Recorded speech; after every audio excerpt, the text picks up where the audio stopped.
Headlines and economic conversations around the world are filled with anxieties about AI taking over jobs and rendering humans obsolete. And it's easy to see why this narrative is catching fire. But what if this narrative is only half the story? What if AI is both a threat to jobs and also a powerful tool that can enhance your job and your career? This gets far less attention. But for those who are willing to lean in, this can be a game changer. Because AI isn't just one thing. AI is many things. AI is a double-edged sword. And so, which side of the sword are you sitting on? Is it the side that empowers you or the side that disempowers you? And for a moment, imagine life without artificial intelligence. Imagine waking up tomorrow morning and all AI platforms have disappeared. No real-time GPS, no spell checks, no Siri, no Alexa. Some people wouldn't be able to write a proper text message. For a moment, imagine no ChatGPT. Some of us are so intelligent these days because of ChatGPT, right? Then imagine that you wake up one morning and it's gone. A technology we didn't ask for. But now we cannot imagine life without it.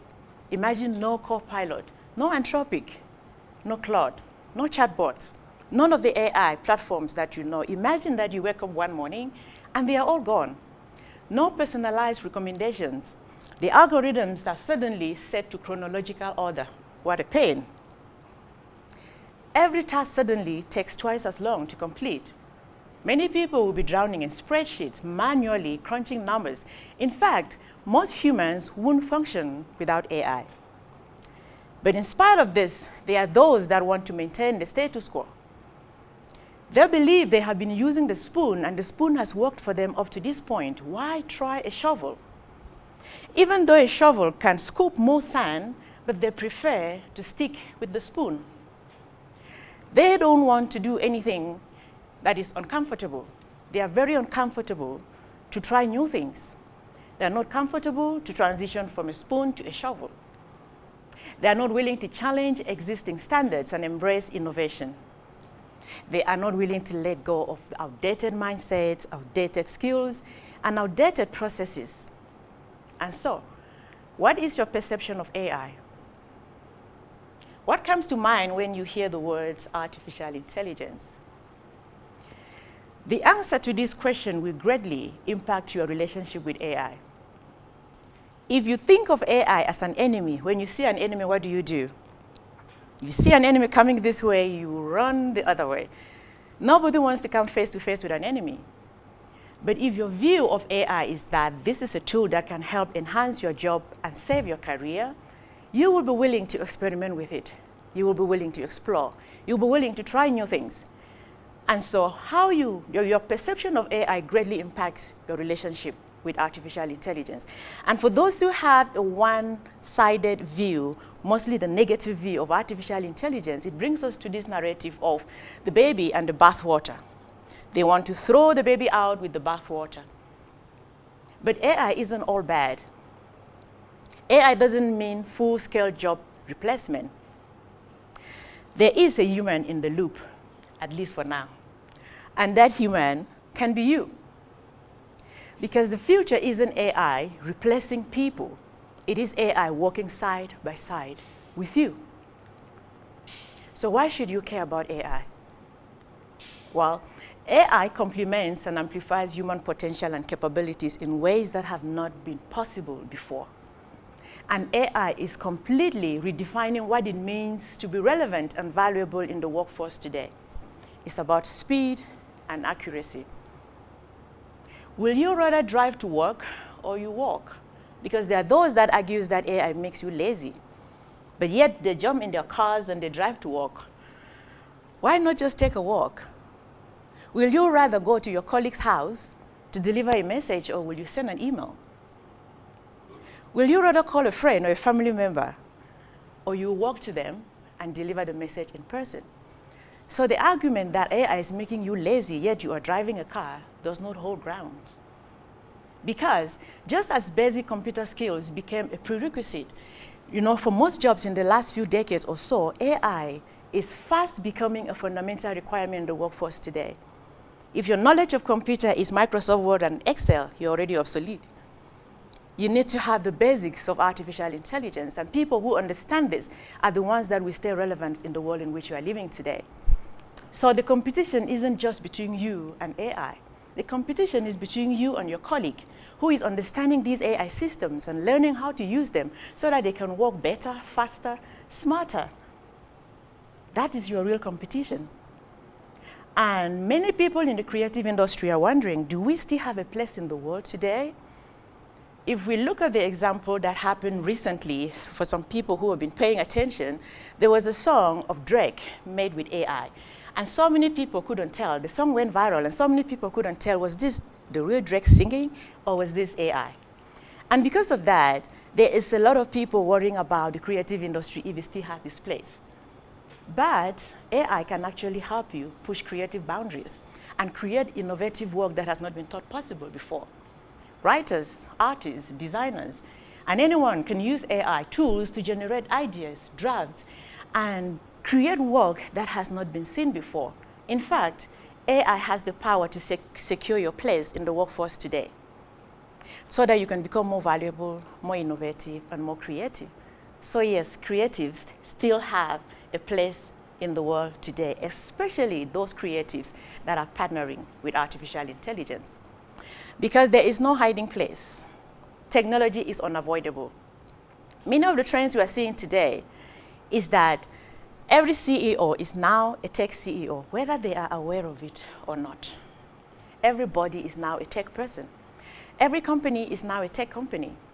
Every industry is now being infiltrated by technology. In fact, there is no sector or industry that will be left untouched by artificial intelligence. And so what is the big picture for you? How are you going to evolve to function in a world that is powered by artificial intelligence? Well, first things first, the mind is where the revolution begins. Because the mindset that worked in a pre-AI world is not going to work in the world in which we are living today. And so the big transformation that can happen in any organization or even at an individual level is not just digital transformation, but a mindset transformation. Again, what is your perception of AI? And there are those that, when they hear these conversations, they immediately shut down. And they say things like, this is for the IT department. I don't have to be part of any conversations that has to do with technology. They were like, no, this is for the IT guys. This is for the tech gurus. But that era where the conversations around technology was for the IT guys is over. In this age and time, in fact, if you own a smartphone, you are a tech person. So saying I'm not a tech person is doing yourself a disservice.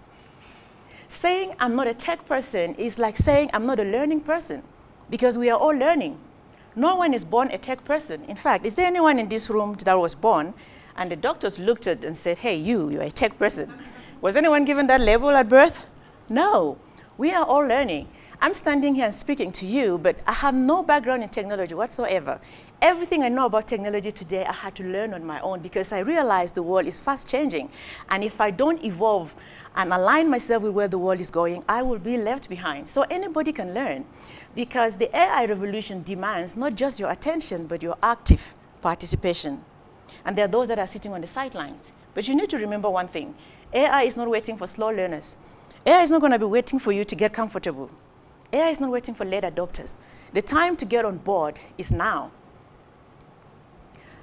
One of my favorite quotes is from Alvin Toffler, and he said, the illiterate of the 21st century will not be those who cannot read and write, but those who cannot learn, unlearn, and relearn. This means that illiteracy is being redefined. In the past, when you heard of illiterate, you think of someone who cannot read and write, right?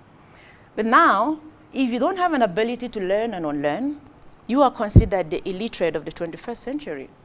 I hope no one here is an illiterate of the 21st century. And for many people, learning is easy. The problem is actually in unlearning. Are you willing to unlearn what has worked in the past that no longer serve you, or you are clinging onto old systems and strategy that are no longer serving you or your business? Henry Ford said, anyone who stops learning is outdated, whether at 20 or at 80. And so if you want to stay relevant, you need to think like a machine, act like a human. To think like a person or to think like a machine. It's about using AI to work smarter and leverage AI tools so that you can become more efficient. And to act like a human is to bring empathy, ethics, social insights, and interpersonal skills to your AI solutions. What are the solutions that you've used AI to achieve? You need to humanize those solutions. That is what will make you relevant in the world in which we're living today. Because there is no room for traditional expertise. Yes, traditional expertise is still valuable and still has its place in the world today, but traditional expertise simply cannot keep pace with the exponential changes that are reshaping the world today. Traditional expertise tends to be linear and slow and works mostly in predictable environment, but we're all aware that the world today is no longer predictable. The environment in which we are living today is volatile. And so during one of my masterclass sessions recently with one of the banks here in South Africa, someone was very worried about being replaced by artificial intelligence. And this is what I said to one of those team members. You are misplacing your worry. You're focusing on the software itself. But your real competition is actually your colleague who is learning how to use AI. That is your real competition. That is the person you should be worrying about, not exactly the software. And so if you sit back and do nothing, you are most likely to be replaced by someone who is learning artificial intelligence. And so what can you do? Well, I'm glad you asked. You need to develop AI literacy. And when people hear this, they go like, oh my God, no. Hold on. AI literacy is not about being a data scientist. It's not about coding complex algorithms. It's not about being a programmer. Because everyone from teachers to students to entrepreneurs to doctors to nurses, anyone can learn and understand the basics of AI and apply them in their work. And anything that you learn about AI is going to be beneficial for you. So consider taking some courses, online courses on AI basics so that you can familiarize yourself with where the world is going and what is happening in the world of artificial intelligence. And one of the key things for you to do is to anticipate industry changes. Again, when people hear me talk like now, they become so, they're like, this is so overwhelming. Where do I start? I'll be like, start where you are. Be curious. Keep an eye on how AI is transforming your specific industry. Understanding the direction in which your industry or your profession is headed will allow you to position yourself accordingly. Are you in finance? Are you in farming? Ask yourself, how is AI impacting or disrupting the financial sector? When you ask those questions, you will be able to find answers that will help you stay relevant within your field. Are you in healthcare? Ask yourself, how is AI transforming the healthcare sector? And what skills do I need to learn so that I stay relevant? Are you in agriculture? Ask the same question, how is AI impacting the agriculture sector? Whatever industry you are, start there. Don't try to learn everything about tech or everything about technology or AI. Start where you are, from your industry, from your field, and then you can navigate from there. And so this is a call to adapt to change. Be like the chameleon. If the environment is turning blue, you turn to that color. I don't mean those chameleons that are like backstabbers. You know those people you can't trust? That's not the chameleon I'm talking about. I'm talking about an actual chameleon that changes color based on its environment, that adjusts its skin based on its environment. Are you that person? Charles Darwin said, it is not the strongest species that survives, nor the most intelligent. It is the one that is most adaptable to change. How many intelligent people are listening to me right now? Well, I have bad news for you. There comes a time, and now is that time, where your intelligence will not save you, but your ability to adapt to your environment is what will keep you relevant. And Kakuza said, the act of life is constant readjustment to your surroundings. Are you adjusting to your surrounding? Are you adjusting to the digital space? Are you adjusting to the disruption that is happening in the world today? Some people are not adjusting because they believe that AI is a bubble and that it will soon pop. Well, I have bad news for you. The AI bubble won't pop because it is not a bubble. Bubbles are fragile and speculative and irrational. But AI is solid. AI is real and it's here to stay. It's evolving, it's adaptive, it's exponential, and its world changes. So you cannot afford to sit on the sidelines. Otherwise, you will be left behind. What is it going to be for you? Are you going to empower yourself to learn the basics of AI so that you can save your job and empower your career, or you are going to bury your head in the sand hoping the AI bubble pops, which won't because it is not a bubble?